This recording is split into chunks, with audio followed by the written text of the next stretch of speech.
You've had that business idea for months, maybe years.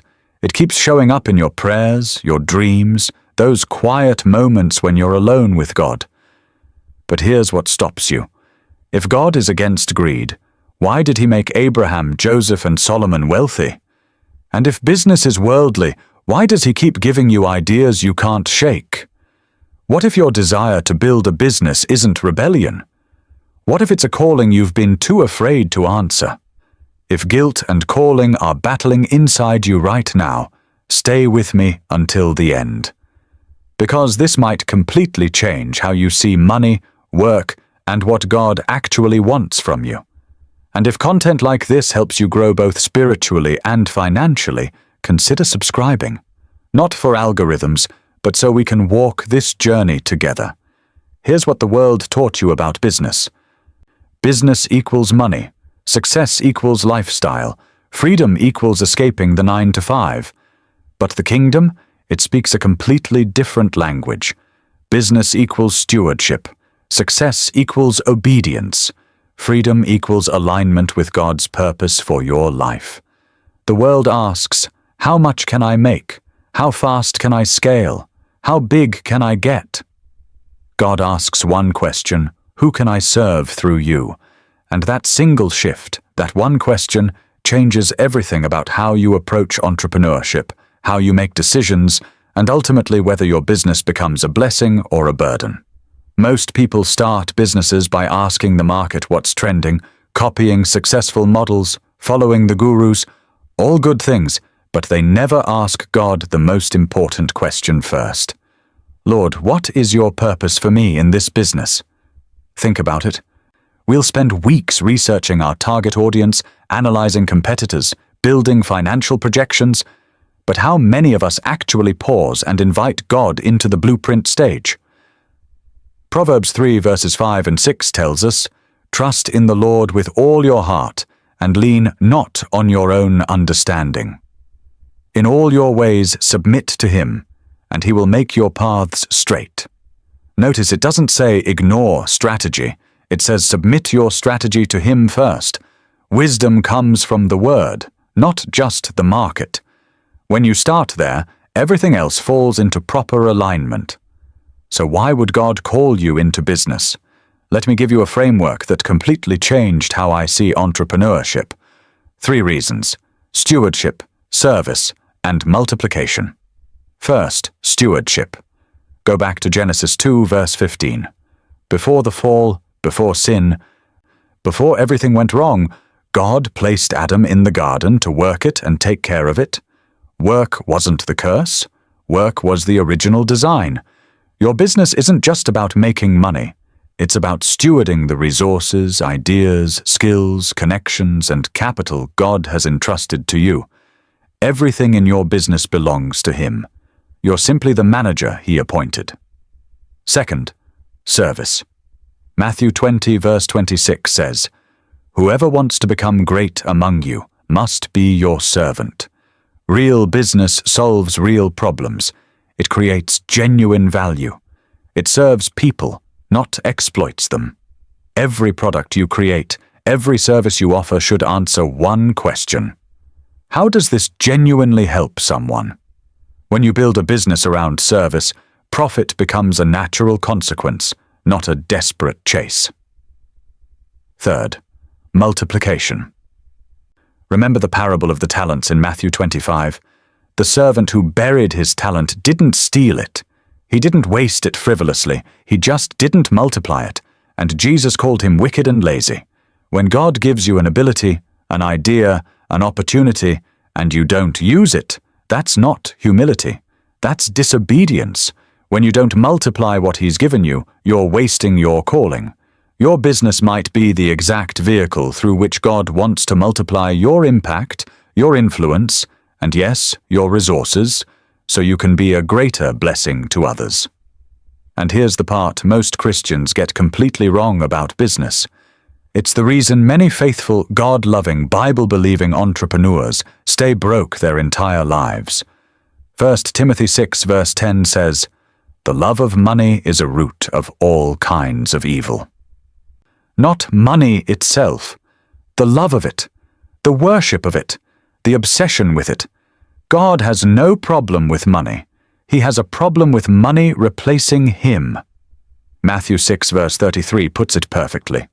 Seek first his kingdom and his righteousness, and all these things will be given to you as well. Notice the order: kingdom first, then provision. Not the other way around. Here's what I've learned about the law of sowing in business. When you operate with integrity, you build trust. When you pursue excellence, you create loyalty.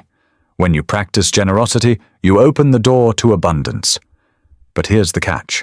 These principles take time to mature.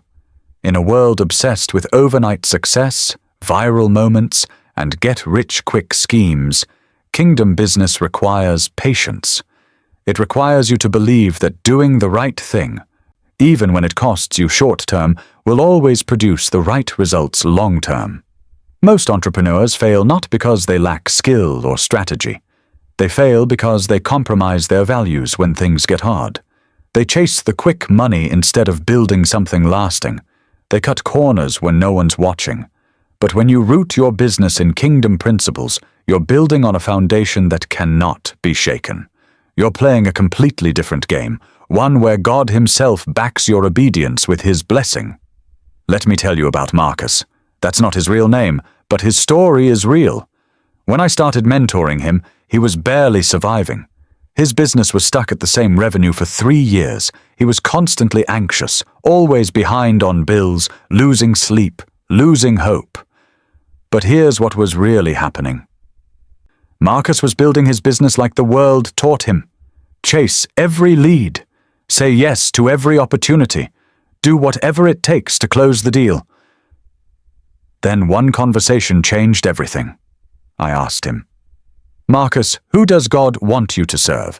Not who can pay you the most. Not who's the easiest client. Who is God calling you to serve with excellence? He sat with that question for 2 weeks. He prayed. He fasted. He listened. And then he made a decision that looked crazy on paper. He turned down a $50,000 contract because the client wanted him to compromise his integrity. Instead, he took a $5,000 project with a nonprofit that aligned with his values. That decision broke something spiritually. Within 18 months, everything shifted. Today, Marcus's business provides jobs for 27 families.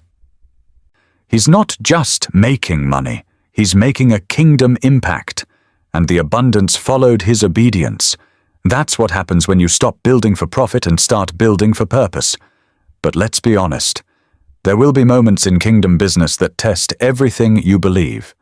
Hebrews 11 verse 1 defines faith as confidence in what we hope for and assurance about what we do not see. There will be times when you have to turn down a big deal because it violates your integrity. Times when you move slower than your competitors because you're waiting on God's timing. Times when you don't understand the path He's leading you on and everyone around you thinks you're crazy. Faith in business means trusting God when obedience doesn't look profitable yet. I've been there. I've had seasons where I felt like I was doing everything right according to kingdom principles, but the results weren't matching my faithfulness. The numbers weren't adding up. The breakthrough seemed delayed. The doors I expected to open stayed closed. But here's what I've learned through fire and faith. God's timing is not about making you comfortable. It's about making you ready. Every delay is preparation. Every closed door is protection. Every hard season is development. When you're building a kingdom business, you're not just building a company. You're being built into the leader God needs you to be for what's coming next. What if the biggest competitor isn't other businesses? What if it's your own fear of what success might cost you? Your time, your comfort, your anonymity, your relationships. Success in the kingdom doesn't just require skill, it requires character. And character is built in the waiting, the testing, the seasons when you have to choose obedience over outcomes. Isaiah 41 verse 10 promises, "Do not fear, for I am with you. Do not be dismayed, for I am your God. I will strengthen you and help you. I will uphold you with my righteous right hand." Every challenge in your business is not punishment, it's training. The difficulties refine you. The delays prepare you. The pressure matures you. I used to think success meant smooth sailing, no problems, easy growth, maximum profit with minimum effort. But that's not how kingdom business works. That's not how God works. He's more interested in your character than your comfort, more invested in your faithfulness than your finances. The struggles you face are shaping who you become. The obstacles you overcome are building your testimony. The pressures you endure are developing your dependence on Him. True success is not just what you build, it's who you become while building it. Will you become someone who compromises when things get hard? Or someone who stands firm on kingdom principles no matter the cost? Will you become someone who takes all the credit? Or someone who gives God all the glory? Will you become someone who hoards resources? Or someone who generously blesses others? Your business is the arena where these questions get answered. And the real reward isn't just financial abundance, it's spiritual maturity, it's unshakable faith, it's becoming the person God called you to be. If you believe your business belongs to God, I want you to write something in the comments. Not for me, but as a declaration for yourself. Write this: my business is God's instrument, not my idol. When you declare that publicly, something shifts internally. You're no longer just building a business, you're stewarding a calling. You're walking in purpose. You're aligned with kingdom principles that transcend market trends. And if you're building with faith, integrity, and purpose, know this: you're not alone here. There's a community of kingdom entrepreneurs who understand the journey you're on, who face the same tensions between worldly success and kingdom faithfulness, who are choosing daily to build businesses that honor God, serve people, and create lasting impact beyond profit margins. Proverbs 16 verse 9 says, "In their hearts humans plan their course, but the Lord establishes their steps." You plan. God directs. And when you walk in alignment, He multiplies what no strategy ever could. Look, I'm not saying don't make business plans. I'm not saying ignore market research or financial projections or competitive analysis. Do those things. Be excellent. Be strategic. Be smart. But do them under the submission to God's leadership. Let Him direct your steps. Let Him order your priorities.